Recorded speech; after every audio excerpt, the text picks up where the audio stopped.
Hello, everyone, and welcome back to the Sideline Shenanigans podcast today with Jacob Magruder. Colin Richardson. And of course, this is episode number two of our NFL coverage.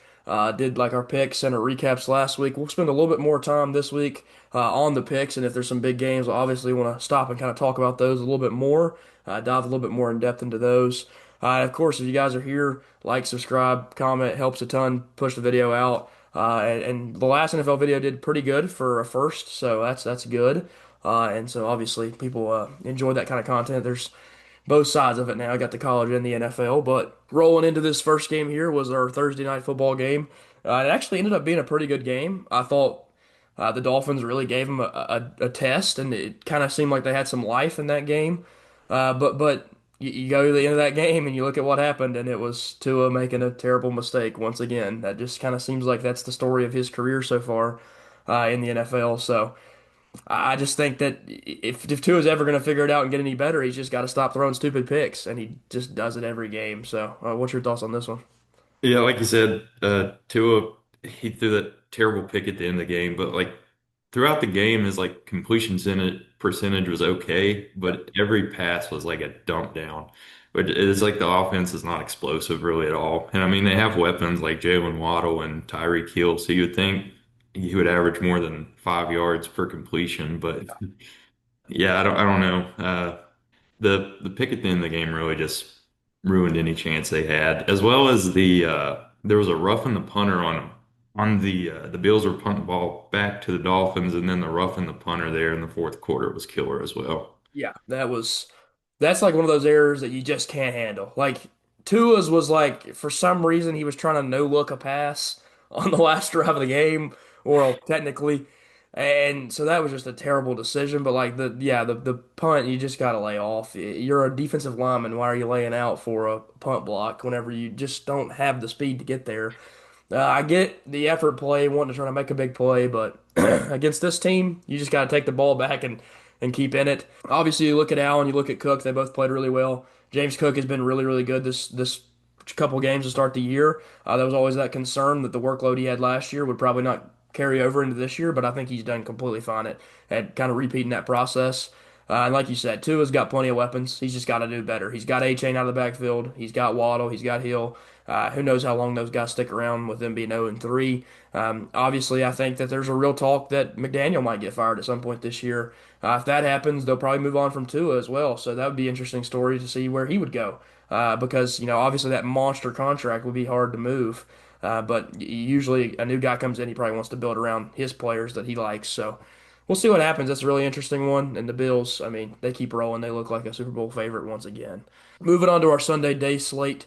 Started out with a crazy upset, one of the biggest upsets of the week, and it all comes in the fourth quarter. The Browns play really, really good, inspiring defense.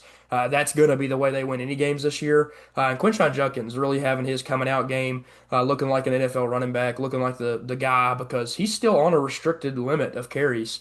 He goes 18 for 94 and a touchdown, and had some work in the passing game as well. So you got to be worried a little bit if you're a Packers fan that they couldn't get things going, but at the same time, this Browns defense is really, really good. What's your thoughts here? Yeah, like you said, the Browns defense might be one of the best in the NFL. They gave up 41 to the Ravens last week, but they only gave up like 240 some yards, which tells me they had terrible field position the whole game.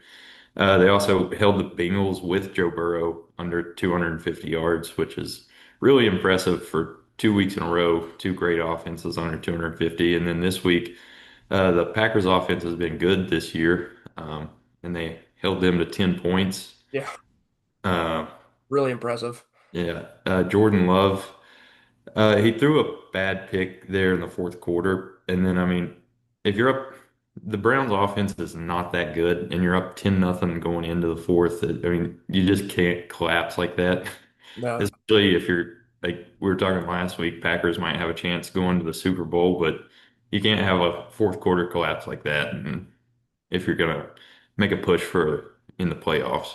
Yeah, and especially not against the Browns. I mean, of Yeah, all exactly. teams, again, their defense is incredible. I think the statistic is they've held Chase Brown, Josh Jacobs, and I can't remember the third team they've played, but they've held all three running backs under 2 yards per carry. which Yeah, I know Derrick Henry's in there as well. there you go. Yeah. I mean, that's ridiculous. I mean, you're talking about three guys that are probably top 12 halfbacks, all three of them. Yeah. And they dominated those games on the ground game. Now, again, they lost the other two, but this one was just enough. And like you said, you cannot make that mistake that Jordan Love made. Part of that being, why are we pushing it when we're up 10-0? Why are we, making those kinds of mistakes? It's not really, you weren't in a super high pressure situation at that point. You dominated the whole game. And I get they couldn't run the ball because the Browns' run defense is that good. And there's a real argument to be had if the Browns had anything special on offense that this could be a really good team. I mean, their defense. We're talking about a team that, yet again, like I said, held three running backs of high caliber to less than 2 yards per carry, which means they're controlling the ground.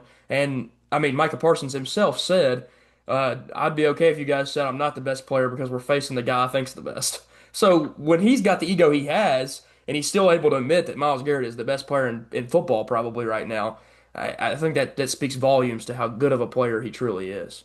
Moving on to this next game here, obviously, as a Titans fan, quite an embarrassing one. But this one, this is going to shake some things up, I think, with the Titans. I think it's about time we get rid of Brian Callahan. I think he's got to go out. I just don't think he's fit to be an NFL head coach.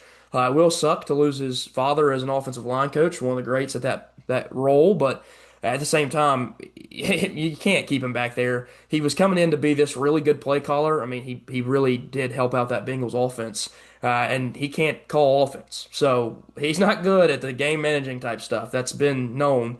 And now he's relinquished his rights to call the offense to the QB coach.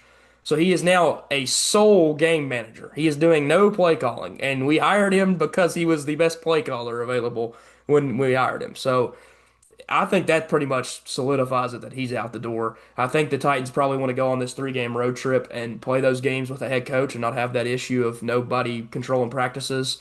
If we come back 0-6 or maybe even 1-5, I think he's out the door. I don't see how you could keep him. I think there's a couple guys on the roster that, or the coaching staff that could take that job.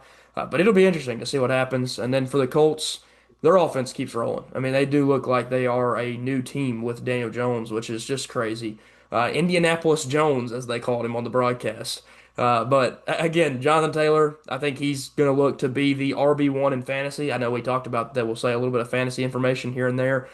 I mean, he is a monster. I mean, he just really is. Without that injured season he had, we're talking about a guy that's been really consistent in his entire NFL career so far. So again, overall, the Colts look really good. The Titans look pretty bad. What's your takes on that one? Yeah, like you said, Jonathan Taylor he's been an animal this year. He's kind of like you said, he's been consistent, but that 2021 year he was insane and it's kind of looking like he's back to that again. And then I know you mentioned the game managing with the Brian Callahan. Before the half, they tried a 64-yard field goal with 5 minutes left. And I know Joey Sly's got the leg, Yeah, but like it's a 64-yarder. The yeah, odds he makes it are not that not high. good. Right. And there's 5 minutes left. So it's like they got plenty of time. And then they try another, what, 62-yard field Yeah. goal It's supposed to before be the half. 57. 57 and delay a game, which Yeah. is also partially on him. After And two timeouts. then 62-yarder and then it miss it and they score again. I mean, that just can't happen. I mean, this is 2 weeks in a row that stuff before halftime has happened. The Broncos, we throw the ball 3 times on our own 5 yard line instead of just running the ball and getting out of there and taking a lead against the Denver Broncos in week 1 to the half. And instead, he's deciding to throw the ball 3 times, punt it, they go down to score a touchdown, take the lead before halftime. So that's now 2 out of 3 games. He's sabotaged our halftime leads. So. Yeah, I mean, at clear as day. Well, we weren't leading against the Colts, but we were in the game. Clear as day, he's an issue. I mean, it not debatable. He is a problem for a head coach. He cannot handle these tight situations, these tough situations. And again, I think that change will happen soon. I don't know what to look forward to. I think personally, when we had Vrabel, he was a pretty good coach. But I think his demise was the failure of the players he went out and got. Part of that not being his fault. I think that our GM kind of had a hand in controlled him the whole time and didn't really let him do what he wanted. And our GM clearly sucked at drafting, where he had 3 straight drafts where we don't have a single player left from any of those drafts. And that wasn't but 4 or 5 years ago. So I mean, those first round, second round picks are all gone. And that's the guys that should be clear hits. I don't know what you expect moving forward if you're a Titans fan. I will say it shows the loyalty of being a Titans fan because it is rough being a Titans fan, and at the same time, I am a Tech fan in college football. Not a lot to look forward to in the next couple weeks. Moving on to our next one here.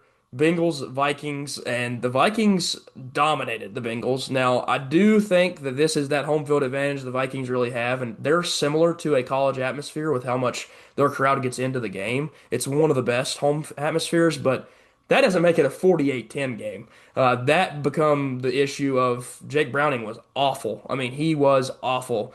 Didn't literally look like he could make any connections on offense. Threw a lot of picks. Just inaccurate. Didn't look very comfortable playing, and again, that could be because of that environment. But at the same time, the Vikings don't have some unreal defensive unit. I mean, they are strong, but not that strong. Isaiah Rodgers, I believe, was the guy with the pick six and a scoop and score, which I think is like one of the first times that's happened, or one of And the few times. two forced fumbles on top of it. Yeah, I mean that's unreal. That's Like like one of the best defensive games of all time. yes. And obviously, he's the superstar. And I think that their coach even pointed out, like, O'Connell said, watch out for Rodgers. And then he goes and does this. So he had the game script apparently going into this one. Colin, what's your thoughts here? Yeah, the Vikings completely dominated this game. I said last week that Jake Browning, the backup quarterback, might be the best back or second best backup quarterback in the league behind Kirk Cousins, and I definitely regret saying that now. It did not look like it at all this week. On the other hand, Carson Wentz, he came in for JJ McCarthy. I mean, he didn't look great, but he didn't have to do much. Yeah. 48 to 10, and the run game was averaging, looks like close to 7 yards a carry. Yeah. So you don't really have to do much if you're Carson Wentz. Just don't lose the game for him. He did exactly what he had to do. He was a game manager, as they would say. Only 173 passing yards, but again, he didn't make mistakes, and that's all you needed him to do. Obviously, when you're leading by that much, just don't turn the ball over, and you'll be all right. Going into our next game here, Steelers Patriots. Obviously, the Steelers get a big win here. They moved to 2-1. Colin, I'll let you lead us on this one.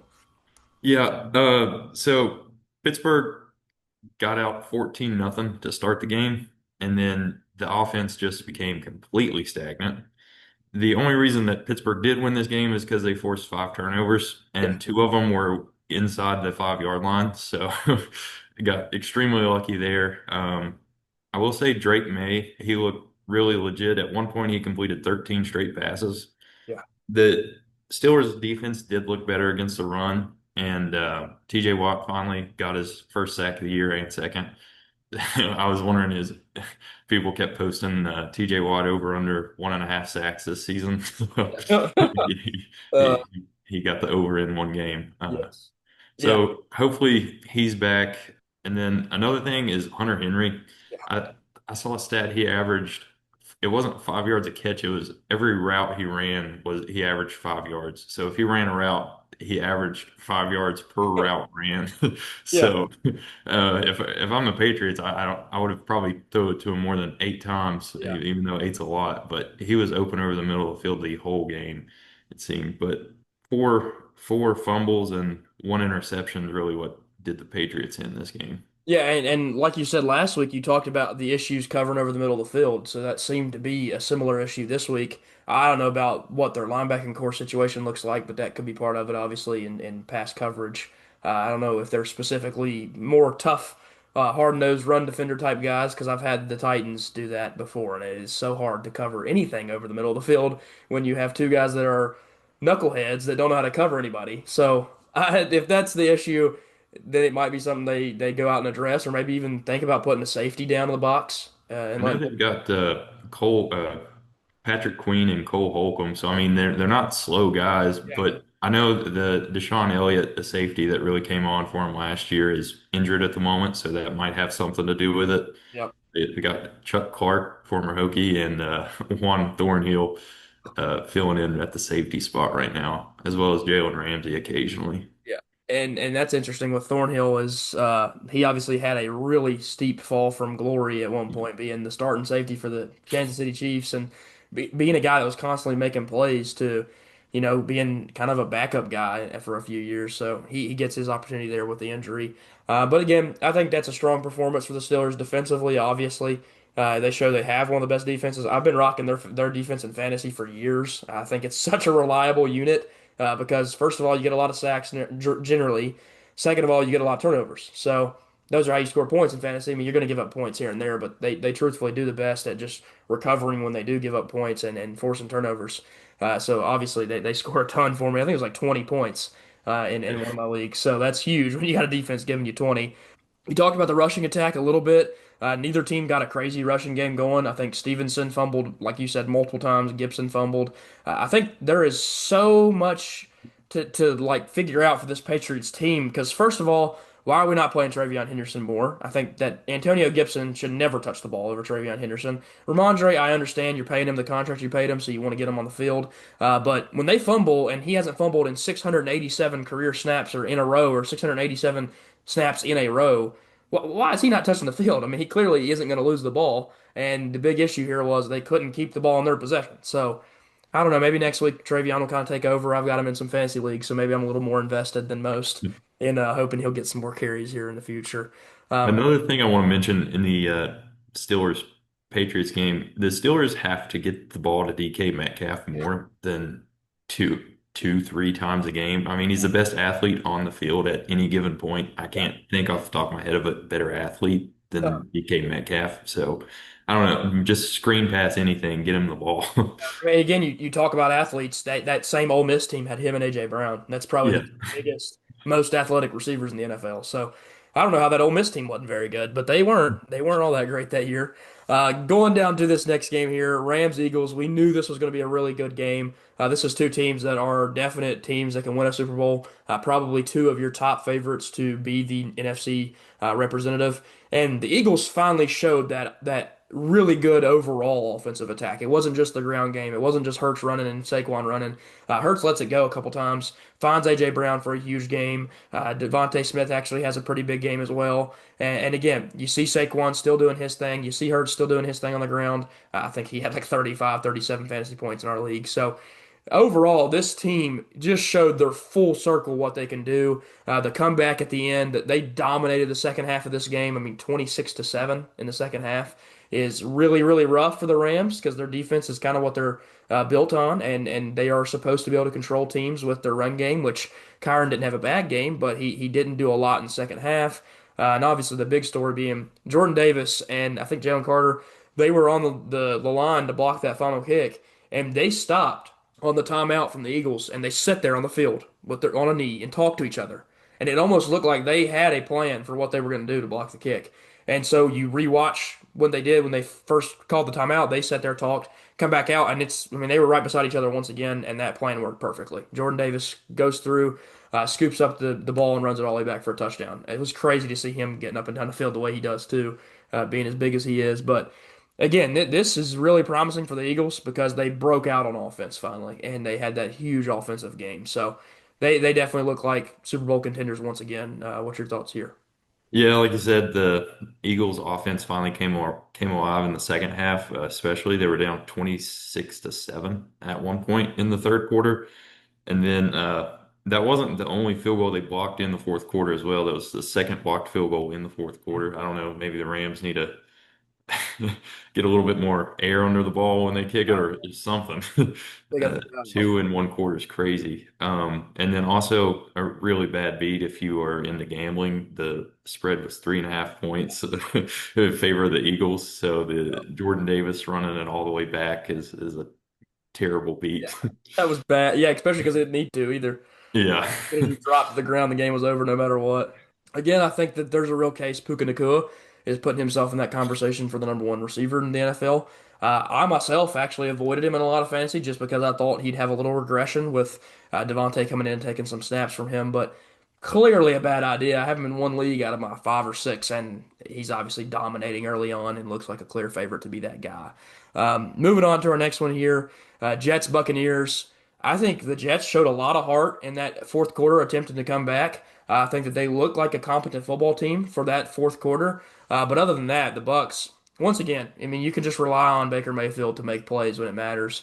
He is that guy, and he went to Emeka Egbuka down the stretch a couple times, made some ridiculous catches. One of them one-handed on the sideline, and after the game, they asked him, they said, which catch was better, the two-handed like snag over the sideline and the one-handed grab on the, and he was like, well, I guess the one-handed grab, but he's making my passes look bad. He's thinking I gotta go, he's got to go up with one hand to make them. So he's always cracking jokes and stuff. Just keeps it calm and chill in the locker room, it seems, and that's kind of why I think he's such a favorable guy amongst fan bases. I love him. I didn't like him originally, but I love him now, especially because of the comeback story. But on top of that, he's just really good, and he knows what he's doing to win football games. I think the Buccaneers are a really, really good team. I hope to see them succeed the rest of the year. And the Jets, again, they showed some fight in the fourth quarter, so maybe that's a promising sign for them, although they're sitting at 0-3, and who knows what the rest of the season looks like. Colin, what do you think here? Yeah, like you said, the Jets, they showed a lot of fight there in the fourth quarter. I mean, they had backup Tyrod. I like the guy, but he's not a great NFL quarterback. Not anymore. Um, so them being able to keep it close with the Buccaneers is pretty good. Baker, we were talking about last week. You said he's one of the clutchest quarterbacks in the NFL, and you would probably take him over a ton of other quarterbacks. And now that's 3 games, 3 game winning drives Yeah, for Baker. So, yeah, I think it's there's I don't not think it's many impressive. quarterbacks more clutch than that. So, and then also the block kick by Will McDonald was very athletic. He jumped completely over the line. A Yeah. ton of block kicks this week. Yeah, that was a weird thing. They talked about that in the I think it was the Sunday night game maybe or maybe the Monday night game and they were just talking about look at the highlight reel of block kicks this week and it was a ton of them and there was like 7 or 8 block kicks and that doesn't happen. I mean that's Yeah, usually one of the more surefire things you're going to get to kick off. So right. interesting. Yeah. And then, like you mentioned, Emeka Egbuka, however you say his name, Yeah, you got it. he's looked really good so far this season. It looks like a great pick for the Bucks. Yeah, and again, I loved it when they made it. I think it kind of bridges that gap until they get Godwin back. Now with the injury to Mike Evans, who seems like he may miss more time than he thought he was going to, potential IR stint. If that happens, they're really going to need a Mecca to step up, and so far he's been that for them. I wouldn't even be. I would maybe say that you might see some Bucky and Rashard White on the field a little bit together. Maybe have one of them spaced out at a slot receiver position or playing two backs, and just get those guys on the field because they are good backs. When you have less weapons than you have, the week before, you're going to want to use the ones you have in reserve. Obviously, Godwin should be coming back really soon. When he comes back, again, this offense is already 3-0. Baker's already winning them games, and he doesn't even have his favorite target. So I think it's really going to really improve this team, and I love the Buccaneers. This is probably my favorite NFC team, or at least one of. So I've always pulled for them. Just think their jerseys and their logo is pretty awesome as well. And when they wear the creamsicles, Yeah, those are sick. so good. Yeah. I mean, I'm a biased fan, but I think the Oilers Titans throwback ones are sick too. I think Yeah, they're for sure. with them. I think those are two of the best when it comes to the throwbacks. Going on to our next game here, the Raiders. They just kind of seem like they can't get things going. I actually think Gino played really good here, but the craziest statistic is Ashton Genty has more yards after contact than he has rushing yards this year. So he is getting contacted behind the line of scrimmage more often than he gets to the line of scrimmage. And I think it's like 154 rushing yards and 155 after contact. So it's literally he has more contact yards than yardage. That's absurd. That shouldn't happen. That shouldn't even be possible. And then there's only been 2 times this year he's gotten 5 yards down the field without contact. Twice the entire season. And we know how good this guy is. Obviously, if he's doing that and has more rushing yards after contact, then he's making plays. I don't think it's Ashton Genty problem. I think it's an offensive line problem. It's something they have to figure out. Gino was sacked a ton last week. That was an issue on the offensive line. And this is a unit that I thought was going to be a lot better than Seattle's, which is where Gino was coming from. And he was running around for his life all year last year in Seattle. So I thought coming down here, he'll have a better offensive line. It just doesn't seem to be the case so far. Obviously, you look at the Commanders. Marcus Mariota played awesome, and I love seeing that. I always loved Mariota. I always have a soft spot for him. And he kind of showed you that if you want Jaden Daniels to take a rest, he can come in and lead it for you. They didn't do a ton in the rushing game. One big breakaway run from McNichols was a lot of their rushing attack. So Mariota able to lead a really impressive day, and Trey Tucker being the last talking point with an unreal performance, probably going to be the waiver wire pickup for everybody in fantasy this week. Calling your thoughts here.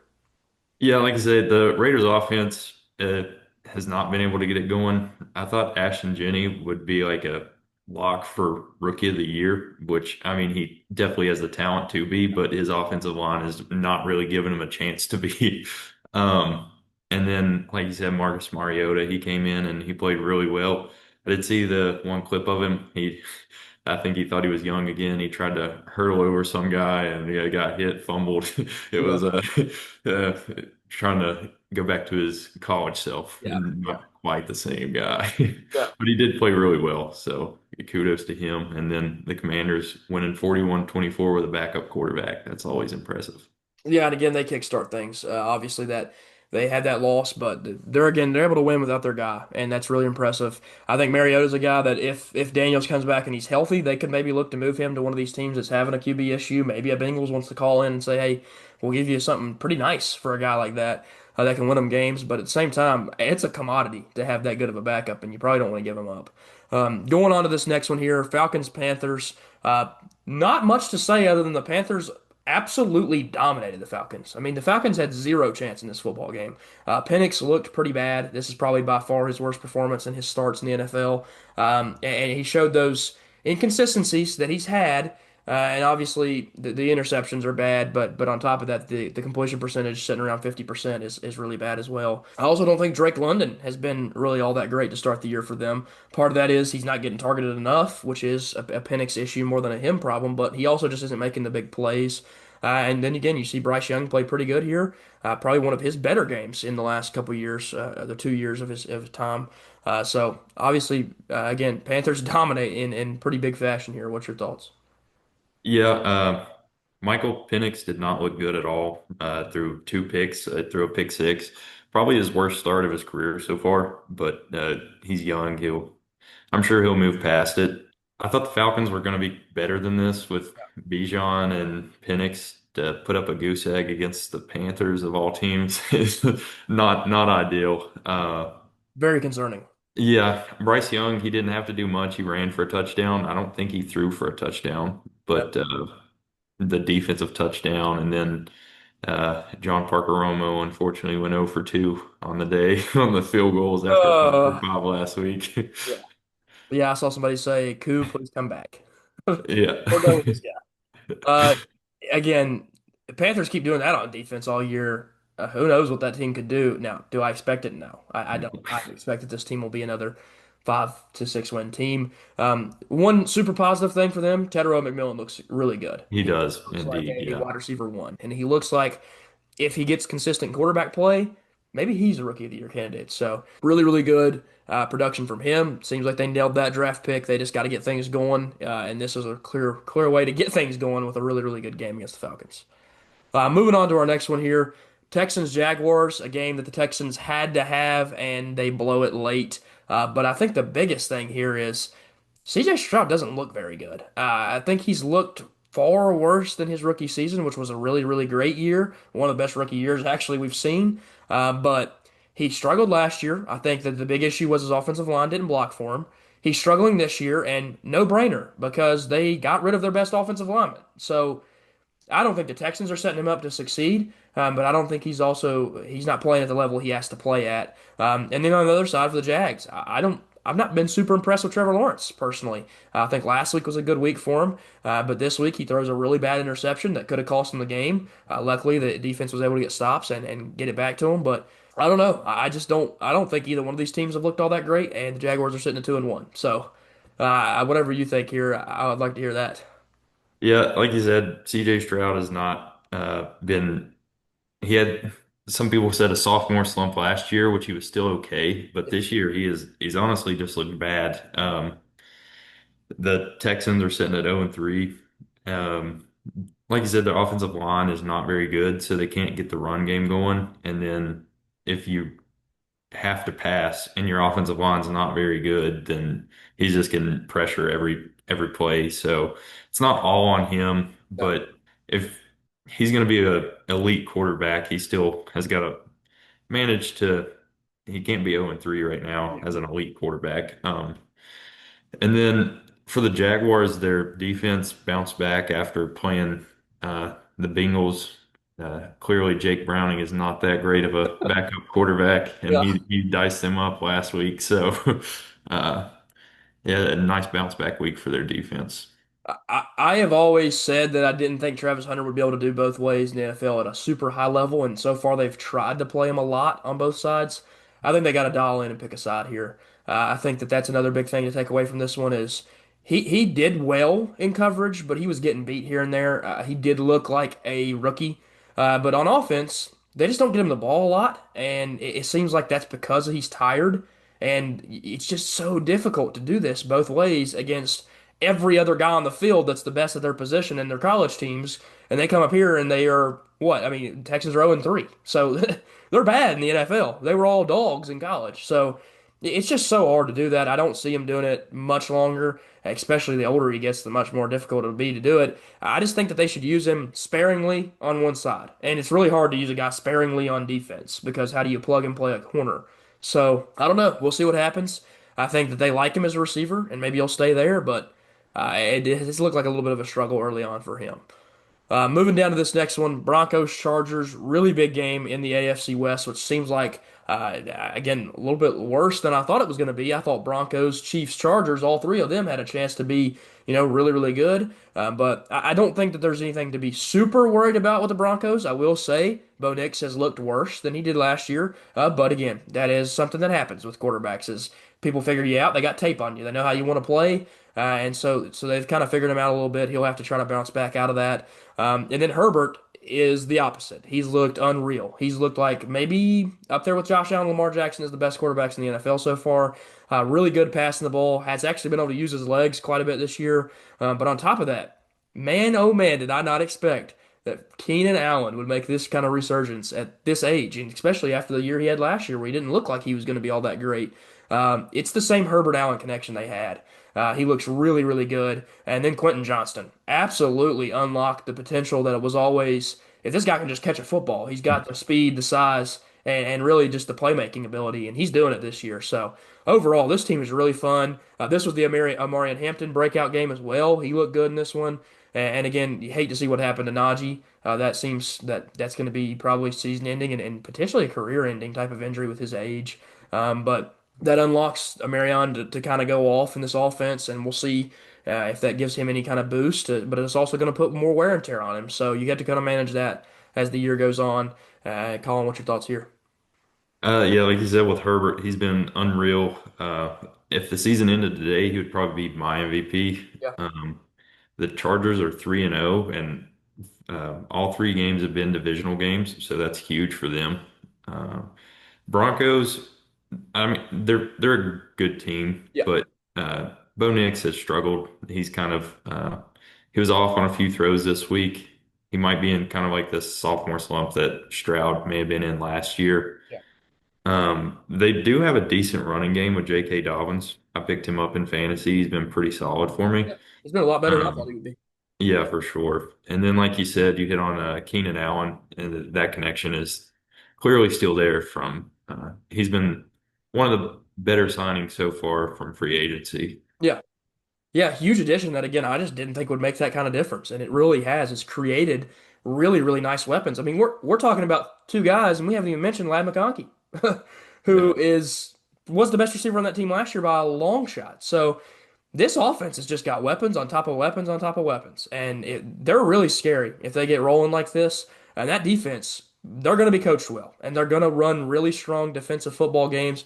They're able to score on defense, and again, I trust that Harbaugh's got them in the right direction. They look like they sure are. Last mention here, Cortland Sutton, really really great game, bouncing back from a pretty rough week last week. That's Nick's favorite target by far, and he's just got to keep going to him. Moving to our next game here, we got the Saints going on the road to play the Seahawks and the 12th man. And obviously, the Saints are a very bad football team that has once again been showcased here, where the Seahawks absolutely dominate. In the second half, they really didn't do a whole lot because they were blowing them out at halftime. Sam Darnold, I believe he got off the field and they let Drew Lock come in and get some snaps. To tell you how bad it was, that was the situation going on. Drew Lock was playing in the NFL in the year of 2025. So obviously Jackson Smith and Jigba had a really good game. He's kind of took over that role of what DK was doing for them and become their guy. And obviously, I think Darnold's looked okay. I don't think he's looked as good as he did in Minnesota, but he can clearly lead an offense and do things with them. But the big storyline here is rookie Torrey Horton, absolutely breaking out, man. I picked him up in fantasy a week ago in my ESPN league, which ends up being it's a 16-person league, so it's really deep. So he's one of those late bench stashes, and a 95-yard punt return touchdown and a receiving touchdown where he had to make a really nice catch as he was going out of bounds. So looks like a really promising player for them, and if they hit on him, there's your replacement for like a Tyler Lockett that they lost. So again, this Seahawks team looks pretty solid. So we'll see if they keep that up, but it doesn't mean much when you're playing the Saints. Yeah. Yeah. Like you said, the Darnold to Smith and Jigba connection has been really good. They got Pittsburgh a couple times last week. Smith and Jigba, that was his first touchdown of the year, but I know he caught two deep passes against Pittsburgh. So they've looked really good. The Saints, like you said, are not a good team though. So yeah, you judge it with a grain of salt, but still putting up 44 on an NFL team. That's pretty good. So yeah, the Seahawks have been pretty good so far this year. Yeah, and the Honey Badger knew what was about to happen with the Saints. That's why he got out of there before the season started. Yeah, he retired and said, This is gonna be bad." It's again looking like Alvin Kamara is going to struggle to get to 1,000 yards, which it'd be so crazy if he's a guy that never touches 1,000 yard season with how good he was. Always a 1,500 scrimmage yard guy, just never Yeah. rushed for 1,000. Not much more to talk about in that one. Obviously, Saints are really bad. Seahawks look pretty decent through the first couple weeks of the season. Moving on to our next one here. And the Cowboys, man, they struggle against the Bears. And Caleb Williams probably had his best game of the year by far. Probably one of the better games he's had in his career. Looked really good against the Cowboys, making plays left and right. Ben Johnson schemed up some really good stuff, gets his first win as a head coach. And Luther Burden breaks out in this one. Has a really great game. 3 catches, 101 yards, and a touchdown. They got their boy going in Odunze as well. So we're talking about a youth movement with all the receivers. And I think, honestly, DJ Moore seems to be pushed down a little bit more. Have him in fantasy in a couple leagues. He actually had a pretty decent week, but they're going to those young weapons before him. And I do think the tight end position, that was always going to be a question mark when they went out and took Loveland. He seems to be completely irrelevant in this offense. They're not using him at all. It's Komet's playing more than he is, and I don't know why they took him as high as they did. If they didn't plan on him being a big part of the offense, so maybe later in the year they get that going. And the Cowboys, man, they just really struggle in this one. Your thoughts on this one? Yeah, the Cowboys could not do anything to stop the Bears in this game. I saw Ben Johnson dialed up a flea flicker, kind of going back to his Detroit days. And that's kind of how this offense looked. They looked really good. I think a game like this is when a certain all-pro uh, edge rusher would be really nice to have if you're the Cowboys Yeah. Yeah. because you could do nothing to stop them Yeah. defensively. Yeah, and I think every Cowboys fan would tell you Jerry Jones is their least favorite person on the planet right now. Yeah. Also, in that game, to give props to a former Hokie, Tremaine Edmonds was incredible. I think he had 2 interceptions in that one, but I do know he had the big ceiling interception at the end that kind of just shut it down. There was no chance after he picked him off in the end zone. So really, really awesome for Tremaine.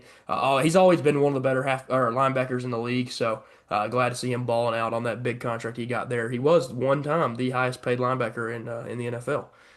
Going on down to our Cardinals Niners game here. The Niners are just finding ways to win, and they're really scary when they're doing this with Mac Jones at quarterback because when they get Purdy back, they're going to get even better. They're going to be able to go up and down the field even better. They're going to be able to unlock McCaffrey even better because again, he only had 17 carries for 52 yards, but part of that being they can sell out on him knowing that Mac Jones is not this incredible player, but hey, Mac Jones, he said, I got one guy out there. I know him. His name is Ricky Pearsall. And I'm going to go to him and go to him until I can't.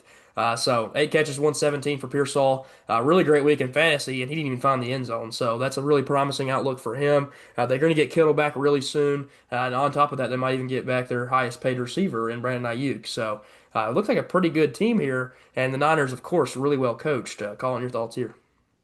Yeah, the Cardinals actually had a couple chances late in the game to put the game away, and they failed both times. And then the 49ers, the offense hadn't been great until the last possession of the game. It seems that always happens. Yep. They drive right down the field and score. Um, and then two big injuries from this game. The James Conner is done for the year, as well as Nick. Yeah, Nick's done for the year. Nick's done for the year. Yeah. So the offense for the Niners didn't really shine until it had to, and that's really all they needed. The defense played good enough. So that's a pretty big win for the 49ers with, like I said, Mac Jones at quarterback. Once they get Brock Purdy back, they could be dangerous. Yeah, and again, they're always going to be well coached, so that's not a concern. They do get that late winning drive to put it away. Yeah, like you said, big story. Nick Bosa being down for the rest of the season is a big, big loss. This is a guy that is one of the best edge rushers in the NFL, one of the main contributors on that defense. Now, of course, they have Fred Warner, who's a freak as a linebacker, so he can definitely make a difference there. But you lose that pressure coming off the edge, and that's going to be a big deal down the stretch. And then, like you said, for the Cardinals. It's Trey Benson time. He's been there. He was kind of a big point of their offense last year at times. They would get him on the field and use him. They've been pushing him up the depth chart to use him some anyways, getting him more snaps. So now he'll take over as the lead back for the Cardinals. Hate to see that happen to James Conner, a guy that is really well liked, has a really cool story while in college. So one of those guys that's just really easy to pull for. So it sucks to see that kind of injury that he's probably going to be done for the year. I would assume. I think he tore pretty much everything. So it looked pretty gnarly. Moving on to our last one here, which was Sunday Night Football, of course, of the Sunday slate. Chiefs Giants in a game that the Chiefs felt like a must win for them if they wanted to get things right because now they're going to go play the Ravens, who are also 1-2 and need a win. So going to be an interesting one. Obviously, Mahomes gets things going here. I didn't really see Kelsey have that great of a game, but at the same time, Mahomes didn't have all that great of a game. I didn't think he missed some throws to Kelsey, which you can't ever remember a time seeing that happen. They were always the connection, which I think that just shows the age of Kelsey, and also as Mahomes is kind of trying to figure out what to do next. Tyquan Thornton seems to be his top target now. Hollywood looked like he was going to do that week one. And that kind of disappeared quickly. Juju had a couple big drops. I think that hurt them a little bit. But again, he tries to find him. He might get some Xavier Worthy snaps here soon, and then Rashee Rice after week six. So it'll be interesting to see what they can get going. They don't have a run game at all. Pacheco is not good. Kareem Hunt is only good inside the 10-yard line. And I think Brashard Smith is their other back, come over from SMU. He's their pass catcher, their dynamic guy. But they asked Andy Reid, and they said, "Will he get more snaps now?" And he said, "No." He said, "We're not going to fool around with running three guys out there. It's going to be those two guys, and then Brashard every once in a while with like a screen or something." So if they don't want to use him, then I guess he's going to sit down there and rot on the bench. And for the other side of the ball, the Giants, they're going to use their rookie. And Cam Skattebo looked incredible. He was their leading receiver at halftime, actually, and also ends up, of course, being the leading rusher in the game. I told Joey, one of the guys we've had on the pod before, I told him when they drafted Skattebo, I said, I really love that pick. Where you got him at, I think he can be a difference maker. He's a great pass catcher, which is not what you would think when you look at him and the way he plays. But he is a really good pass catcher. He made plays in that Texas playoff game last year. So overall, I think there's some promising things for the Giants, and big news announced that they will be going over to Jackson Dart in this upcoming week because Russell Wilson is awful at football. So anything you want to say about this one? Yeah, the explosiveness in the Chiefs offense is just like completely gone. It'll be interesting to see once they get Xavier Worthy and Rashee Rice back. And then I mean if they still can't get things going, I think it might be time to trade for one of the two guys maybe in Miami, Waddle or Tyreek, just to try and get something going. Their defense looked great. It's kind of carried them a little bit the last, I don't want to say full 2 years because the offense was still decent last year, but Yeah. it's kind of carried them, especially with their 1-2 right now, but carried them in this win. And then like I said, Russell Wilson is uh, not great at football. He No, somehow goes off last week against the Cowboys, and then this week he did not look like himself or at the all. same dude at all. I don't know what got into him there. And then Mahomes, he the fumble and then saved the tackle and then the Chris Collinsworth. Oh my God. I don't know the Chris Collinsworth always has high praise for Patrick Mahomes no Yes. matter what he Love does. It's Mahomes. kind of like setting a building on fire and then putting it out and someone praising you for it. And he goes, "Oh man, what a play! What a play!" He knew he threw it backwards, so he ran after it and made a play. Yes, it is. It's a little much. Definitely a little much. You can tell that they love to push Patrick Mahomes. That is certainly one of the things that the NFL and Chris Collinsworth specifically loves to do. Again, I don't know what the Giants fans have looked forward to. Their defense looks great. Their defense does look like it can be really good. Their pass rushers are incredible. That's a good thing for the future. But I think that they were really wanting to compete this year because they thought that they'd finally got a quarterback that could lead their offense, and they thought our defense is going to be pretty solid. Now, again, I think the defense looks there. It looks ready to compete and ready to win some games, but the offense, I mean, golly, Russell Wilson. There was 4 plays at the end of that game in the red zone. Wilson threw one out of bounds and got an intentional grounding, launched it into the. I mean, he threw it all the way into the tunnel. Yeah, I don't know what he was doing. Then on second down, they're backed up, or third down, they're backed up. They run a design QB draw with 30 whatever year old Russell Wilson. And then on fourth down, he throws it off the goalpost. And it's not like I'm talking, it looked like he was trying to throw it away on fourth down. He didn't even try. I mean, he just smoked the goalpost. It was like, Russ, let's not let him cook anymore. Let's take him away from the stove. No more cooking for Russ. So I think it's time he hangs it up. He's made his money. He's done what he can do.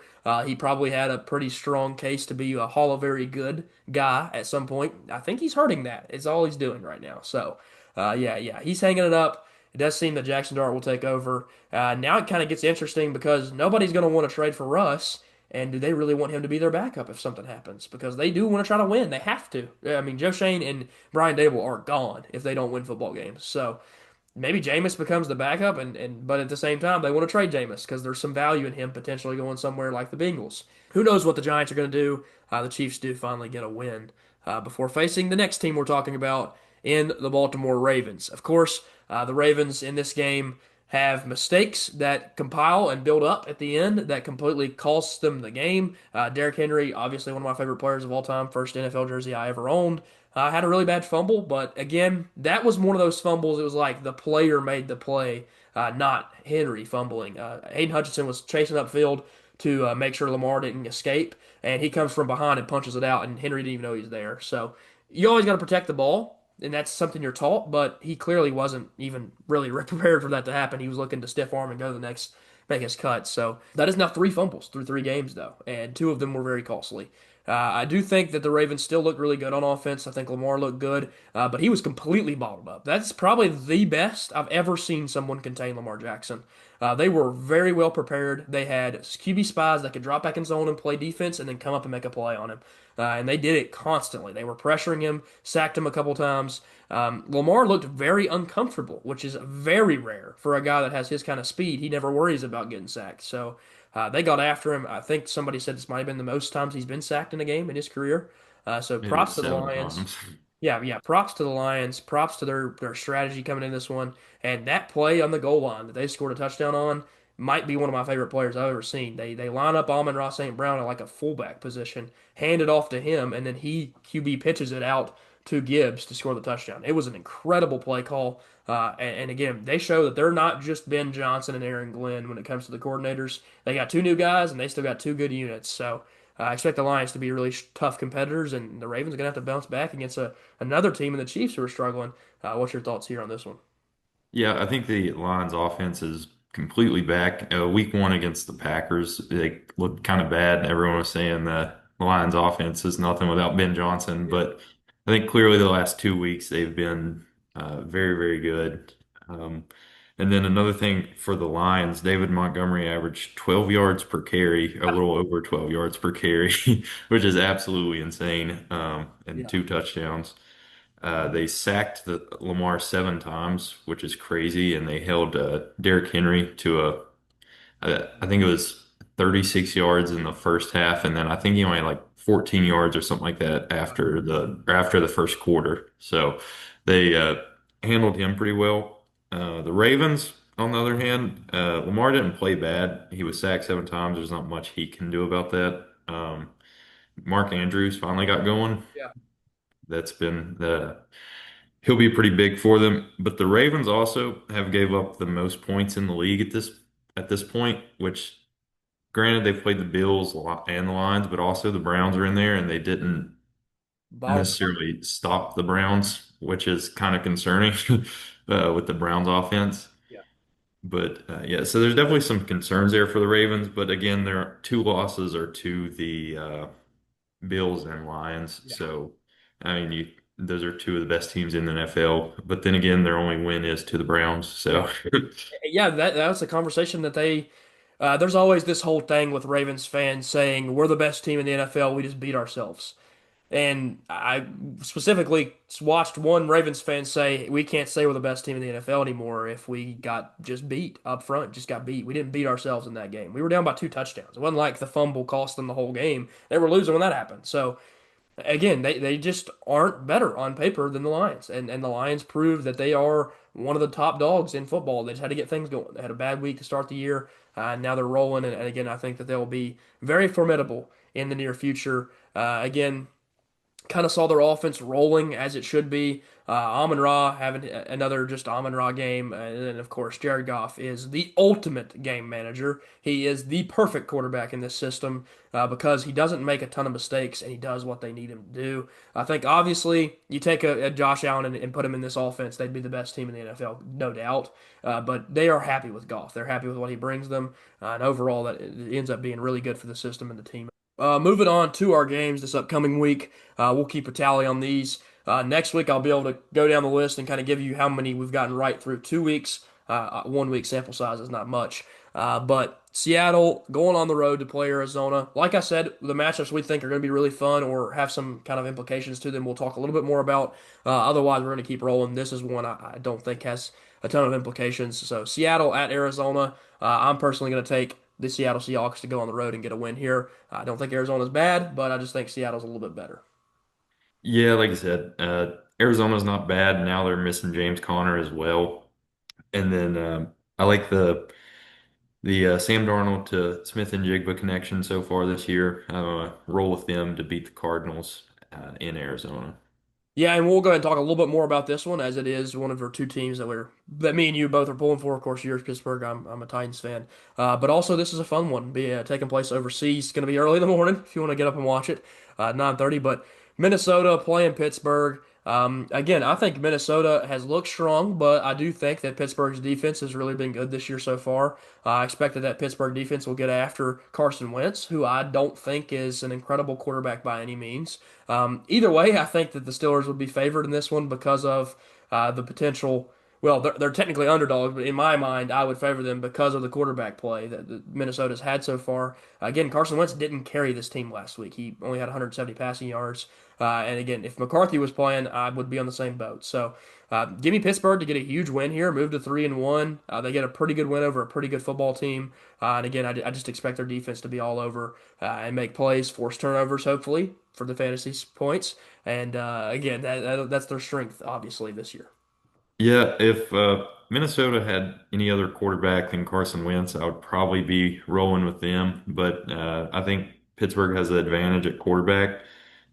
Also playing in Dublin, it's from what I've heard at least, it's almost going to be like a home game for Pittsburgh. They've got a ton of fans over there in Ireland, Yeah. so I'm not sure how much ball the people in Ireland know, but yeah, Carson Wentz, I expect Pittsburgh to bring some pressure on him. Although Justin Jefferson does worry me, I Yes. think Jalen Ramsey, Joey Porter Jr., and Darius Slay should be able to guard him good enough. I mean, you're never going to shut a guy like that down completely, but I think they should be able to contain him enough to stay in the game. And ultimately, I'm gonna take Pittsburgh here to beat Minnesota.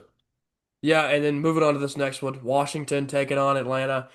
With the situation that just occurred in Atlanta, how bad they played, you'd have to assume that they can make a bounce back. But I'm going to take Washington. I'm going to say that they go on the road here. I think Mariota might play again. I don't know the status of Daniels. They said he's day to day. But when Mariota gives you the game he gave you, you don't have to worry about Daniels coming back and pushing it and risking the opportunity of hurting him.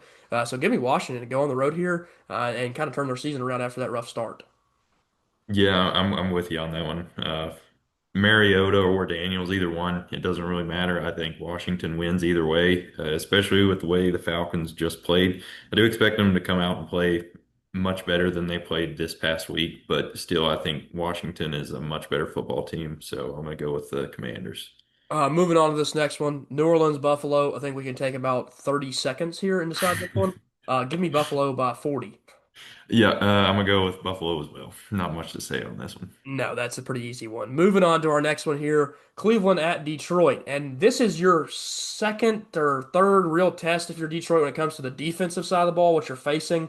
Obviously, Cleveland is going to be able to stop the run game, you would think. Now, the way they've handled three backs that they've faced so far, they've done a great job. But the issue here is you're facing two top 20 backs in the NFL at one time. So, can you control them? Can you contain them? I actually think Cleveland has a chance if they force Jared Goff to be the playmaker and make him go out and make all these ridiculous throws. And because that's just not Jared Goff's game. His game is the slow play action with the just drawn up, designed offense. And that's just what he thrives in. But again, I'm still going to take Detroit. I think they're a far better football team overall. But watch out and see if Cleveland's defense can stop this run game. If so, there might be a real argument that Cleveland's run defense is the best in the NFL.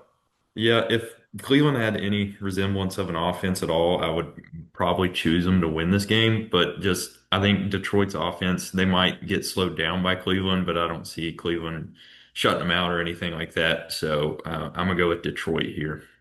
Yeah, moving on to this next one. Carolina obviously got that big win last week where they looked absolutely dominant against the Falcons, who we talked about earlier. Going to New England, and again, I saw some really promising things from Drake May early in his career. I think Vrabel's a pretty good head coach. I think they're going to get things lined out, and again, it's in Foxborough. So give me New England and Drake May to get a win here. Yeah, after watching Drake May last week, he was definitely a legit quarterback.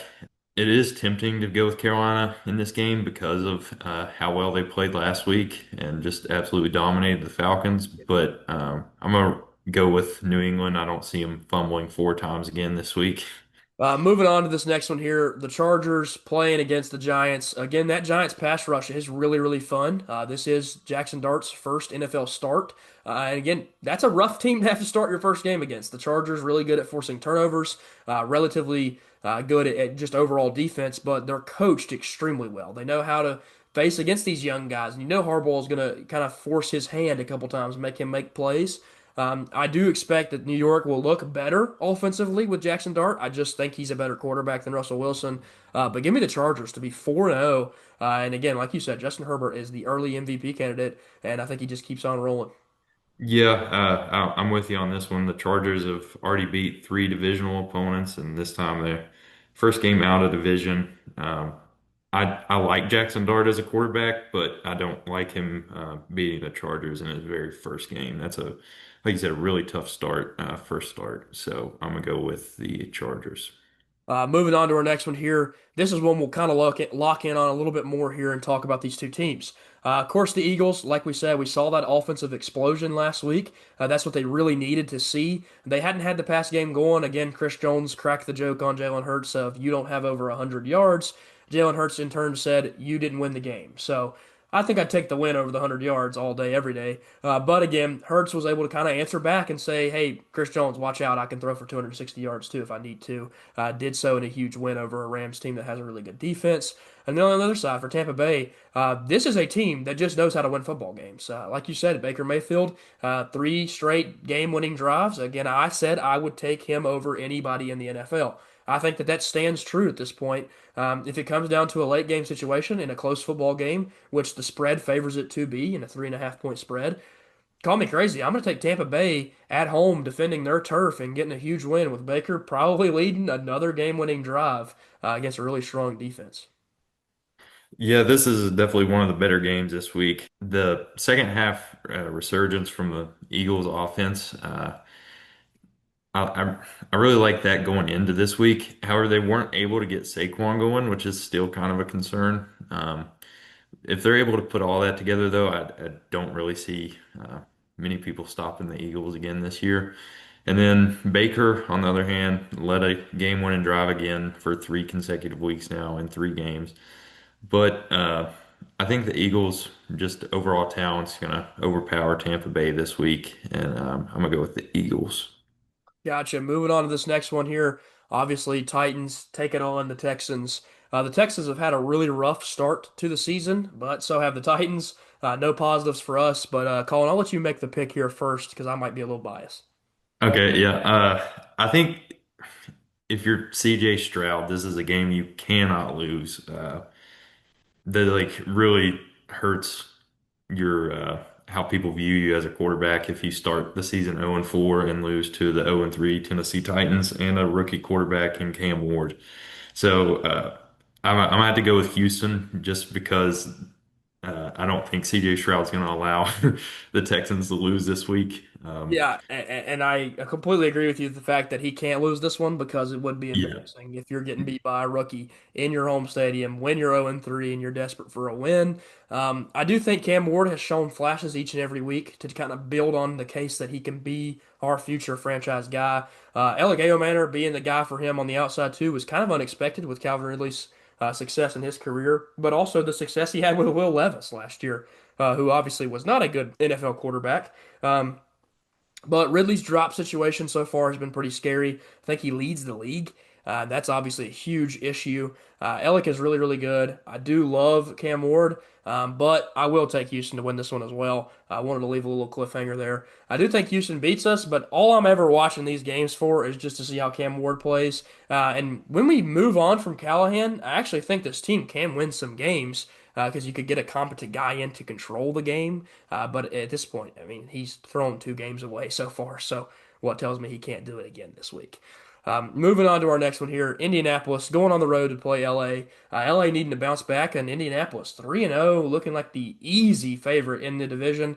I think that Danny Dimes has kind of been the guy early on for them, and you didn't expect to say that after the awful season he had with the Giants last year. But I will take the Rams at home here. I think he gives them their first loss. I think if anybody can force this offense to slow down, it's a really good, well-coached Rams team who has probably one of the best pass rushes in the NFL. So give me the Rams to get a very close victory here. Yeah. I'm kind of going back and forth on this one. Uh, on one hand, you got Daniel Jones who and Jonathan Taylor have both looked incredible so far this year, and then the Rams they should have won last week Yeah. against the Eagles, one of the best teams in the NFL. So I do think on the road though, I think the Colts are going to be able to get the run game going, which is really important when you're playing on the road. So I'm gonna go with the Colts to start the season 4-0. Yeah, and that would again be a crazy start for them, but also really give them a huge advantage in the division, which is not a strong division at this point. Moving on to our next game, talking about another AFC South team in the Jacksonville Jaguars taking on the San Francisco 49ers. You do worry the Niners at some point are going to slow down with Mac Jones playing quarterback, but I don't think this is the game. I'm going to take them to go ahead and get another victory here. I don't think that Jacksonville's looked very good. This is a game taking place in California, which means Jacksonville's got a long way to go to get there. And on top of that, they're too well coached compared to a first year head coach on the other side with Jacksonville. Give me the Niners to win another really close football game, and maybe they'll start getting their weapons back and really start rolling. Yeah, I think the Niners are really vulnerable to a loss, but it's just I don't see Jacksonville doing it. Um, Trevor Lawrence has not looked great, and then Mac Jones has done just enough to win football games. He hasn't done anything to put the 49ers in situations where they're going to lose. So I'm gonna go with the 49ers here. Moving on to our next one here, another great game this week. You could argue this with the competition of up there. We talked about a couple other games, Tampa Bay, Philadelphia potentially as well, being the best game of the week. But on top of that, it might be the most important game for these two teams. First of all, you're going to prove can we beat a real team? Can we beat a big time opponent? Because neither one of them have done that yet. But also, if you start 1-3, the odds of you going and running through a gauntlet of a schedule, especially with what the Chiefs and the Ravens play in division, which is both pretty solid divisions. It's not easy. It's not easy to make that kind of run, and definitely get you down. Morale is obviously a huge thing in sports in general. Baltimore, I'm not worried about Derrick Henry. I think he'll figure things out. I've always been a big defender of him. I think if he can play 3 or 4 more years, he's going to have a case for the GOAT. And I don't think that's a crazy thing to say. If you go look at his rushing statistics, touchdowns, yards, he's close. He's only sixth in touchdowns right now. And he can catch Emmett if he has some great years. I think he's going to probably do that if he can keep staying healthy and just keep playing. So I do expect a lot out of Baltimore. On the other side with Kansas City, Mahomes is Mahomes. If there's anybody that can go out and win big time games, it's him. But I do think that they've had struggles with the big time plays. Like you said, until this team adds back Xavier Worthy and adds back Rashee Rice, they don't have a huge weapon. Tyquan Thornton has kind of become that, but you know Tyquan Thornton is not a super special player by any means. So I'm going to take Baltimore here on the road in Kansas City, in Arrowhead, one of the hardest places to win a game. I just think that when it comes down to it and both teams need a win, I'm taking the more talented team in the Baltimore Ravens. Yeah, both teams 1-2 right now. Baltimore just come off a pretty heartbreaking loss, and then the Chiefs got their first win of the year against the Giants. I don't I don't want to pick the Chiefs here. I feel like Baltimore will win, but I don't know, something about Patrick Mahomes. I don't like the guy, but I've got to go with him here. I don't see him going to 1-3. Um, Although the Baltimore going 1-3 would also be pretty unbelievable. But I'm gonna go with the Chiefs here. I think being in Arrowhead, especially, will make it a tough game for the Ravens. So I'm gonna go with the Chiefs. Hey man, he's the boogeyman. He knows how to get things done in these big situations. Moving on to our next one here. Run through this one a little bit quicker. Chicago taking on Vegas. I don't think I've seen enough from Vegas's offense this year so far to rule them as this super talented offense, which I thought they could be. But at the same time, I never will rely on Caleb Williams because his inconsistencies. So I'm going to take Vegas at home here. Gino knows how to win games. He's been in the league for a long time. Give me a close victory from the Raiders. I think Ben Johnson hopefully can find some consistency in Caleb Williams' game. So I'm gonna go with the Bears to beat the Raiders here. Moving on to our next one, obviously a big talking point, and arguably when it comes to the primetime games this week, this is probably the only great one. Green Bay taking on Dallas in the Micah Parsons return game. This is going to be huge. The story obviously has built itself. Jerry Jones calling him Michael, and that obviously definitely does not make him happy. He has kind of talked about how much he hates that and how much he hates that a guy can't call him by his name. But at the same time, Green Bay, they struggled, and they struggled bad against a Browns team that I don't know. I don't think they're all that great, obviously. But Dallas has had their own struggles, looked really bad against the Bears last week.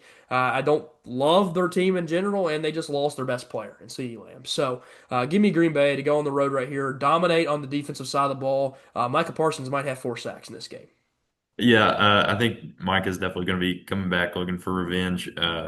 Neither team looked good at all last week, but just in last week's podcast, I was saying Green Bay might be one of the best teams in the NFL. So I still believe they can be. Just get the offense rolling a little bit, and yeah, I'm gonna go with Green Bay here. Moving on to our Monday night games, we've got two this week. They are at normal times instead of starting at 10 o'clock at night. Obviously, New York playing Miami, a game that probably nobody cares about unless you are a New York Jets fan, which I'm sorry, or a Miami Dolphins fan, and now currently I'm sorry. I don't think that the Miami Dolphins are all that good. I do think if New York can supplement into the, put a quarterback back in with Justin Fields if he's healthy and ready to go. I don't know the concussion protocol stage he's in. I do think that they may have a better chance, but Miami does have weapons galore. I mean, you're talking about Waddle, you're talking about Hill, you're talking about A-Chain out of the backfield. It's like I don't know how you stop the offense unless Tua stops it himself. Um, I probably would normally go with the Dolphins here because I don't think the Jets are ever good. But I just don't think Tua's good at football. So give me the New York Jets. If Justin Fields is healthy, I think that's my team to pick here, especially because that promising fourth quarter last week, they put up 21 points and had a chance to win. I've not seen a lot of promise from Miami and Tua, and maybe this is the game that gets Mike McDaniel fired. Give me the Jets to get a win here on the road. Yeah, the Jets definitely did look inspired in that fourth quarter against the Buccaneers last week. But I just think Miami has too many options on offense. The offense could be very, very good, like it was 2 years ago. Yeah. before Tua had all the injuries. I just think the Miami has too many weapons on offense for the Jets to handle. So I'm gonna go with Miami here. Moving on to our last game here of the NFL this week. Got Cincinnati going on the road to Denver. And you would think this is kind of a nightmare scenario for Jake Browning after the first 2 weeks he's had with the interception issues. You're now facing the best corner in football, potentially, maybe top three player in all of football when it comes to the defensive side of the ball. Pat Surtain is going to lock down Jamar Chase. Call that now. That's crazy to say, but I think he's that good. And it's going to be how much can they go to T. Higgins? How much can they establish that ground game against Denver, who has struggled in the last couple weeks? Now sitting at 1-2. Obviously, they have the win over the Titans, which that doesn't mean a ton, and that was actually kind of a close game at points. Titans definitely could have won that one. So it's going to be about Bo Nix getting going. I do think that this could be a fun watch. This could be a really fun watch if Browning does get the pass game going, because although he makes mistakes, he still has the ability to air it out and throw through the air and make plays. But this also could be the game that Cincinnati gives up on Browning if he goes out here and lays another egg. So I am going to go with Denver here. I think that Denver's defense is just too good. I don't trust a backup quarterback, and I think Bo Nix at some point is going to get going. Hopefully at Mile High is when he does it. Yeah, I think I'm gonna go with the Bengals here. I look to, like you said, Pat Surtain's probably gonna lock down Jamar Chase, but they've got T. Higgins, Chase Brown, a couple other weapons. I look for Jake Browning to go back to his 2023 self rather than whatever he's been so far this year. And then like we discussed earlier, Bo Nix has struggled a little bit this year, been in a little bit of a slump, although the Bengals defense isn't great. I think they'll do just enough to keep them in the game, and ultimately, I'm gonna go with the Bengals. Yeah, and again, that'll do it for us this week. Obviously, a lot of fun NFL talk. Had some really fun games last week. You get a lot of really close matchups. Obviously, in the NFL, these are really talented football teams on both sides with most teams. Now, the Titans have looked pretty bad. The Saints are pretty awful. But we talked about teams that we didn't think would be great, and the Browns are one of those, and they did figure out how to get a huge win. So that is the NFL for you. You can get some of those really good games, even though the teams themselves don't look great on paper. I think again, there's some really fun matchups this week. If I had to pick one and say it's the most important, I think it's Ravens Chiefs. Whoever comes out of that game 1-3, you're talking about a really tough hole to dig yourself out of when you talk about the division rivals they have to play. The Chiefs have already knocked out one of those Chargers games, but they lost it. They still have to play the Broncos twice, and I don't think the Raiders are a pushover. And then when you get over to the Ravens, they've got to go and play Pittsburgh, and Pittsburgh always beats them once. So I think that there's definitely a chance they do that and potentially get them twice if that defense plays the way it can. The Bengals, who knows? I think that late season matchup, you might see Joe Burrow. The odds are kind of low right now, but they do play him really late in the year. If Burrow's back, that's a scary team to have to play late in the year. And then, of course, you could talk about this Browns team and say they've already got them once, but they showed they can hang around on the defensive side of the ball. So both these teams, rough schedules, not easy, and obviously you get that when you're the best team in your division, and they get that because of the scheduling to try to make it even and fair. But I would not want to be sitting at 1-3 playing those two division schedules and schedules the rest of the way. Colin, you got anything else you want to add? Yeah, I think that game, and then the last game we discussed, the Bengals Broncos game will be a good one. Again, the Broncos could fall to 1-3, could kind of be in the same position as the Chiefs. We know both teams are good teams, Yeah. but they've played a tough schedule so far. Um, that and then I'll be up early, 9:30 a.m. watching Pittsburgh play. So Yeah. hopefully a good week of football. I'll catch all the games this week since I got the Pittsburgh get to knock the Pittsburgh game out and then tune into Red Zone. Yeah, and obviously I'll be tuned in to watch my boy Cam Ward play. I would love if we beat the Texans because I hate the Texans. They're not my least favorite team in the division, but they are definitely one of my least favorite teams in football. But I'm just watching to see him play well. I do think that once, like I said before, if we can get Callahan out of there, I just don't like him as a coach, and maybe he hands over the coordinating job to a guy that just a statistic to bring up. When he was the coordinator with the Raiders for the 9 games, he was the interim OC. They scored 23 points per game and an average over 300 yards per game, and they went 5-4. And they had who's their young quarterback right now? Aiden O'Connell.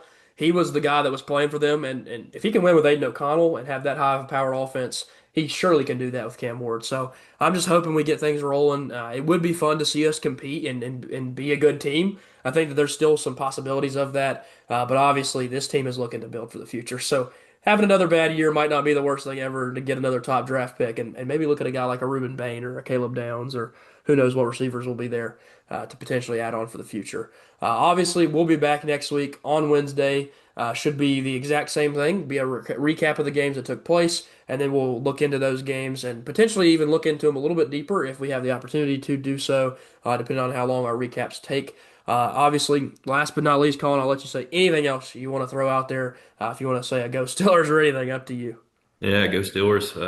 Hopefully get the win over Carson Wentz and the Vikings this week. I wouldn't mind to see the Titans beat CJ Stroud and the Texans either. Not a huge CJ Stroud fan. Don't really like Ohio State, but Yeah, again, I think that there is a chance, but I don't know how high it is with Callahan still managing things. yeah, that is Uh, true. he seems to be maybe paid off by the mob to lose games so far this year. Yeah, the end of the half last week kind of looked like it, but Yes, and it's twice now. Two yeah. two of three games against good opponents, you cost the team heavily in those games. So, yeah, very worrying. Again, I have seen good positive flashes from Cam, so that's what I'm looking forward to. Thank you guys so much for watching. Like I said before, like, subscribe, comment, helps boost out the channel a little bit more. Obviously, we'll probably, as the season goes on, maybe get into some more, potential award talk. Talk about playoffs and all that, but we're way too early to be able to talk about any of that. You just saw an injury to Burrow, and he's done for the year. He's a guy that a lot of people would have said had a real chance to win an MVP before the year started. So we'll get that going later in the year. Maybe halfway through the season, we'll start talking about that. But again, thank you guys so much. We'll see you guys next time. Peace.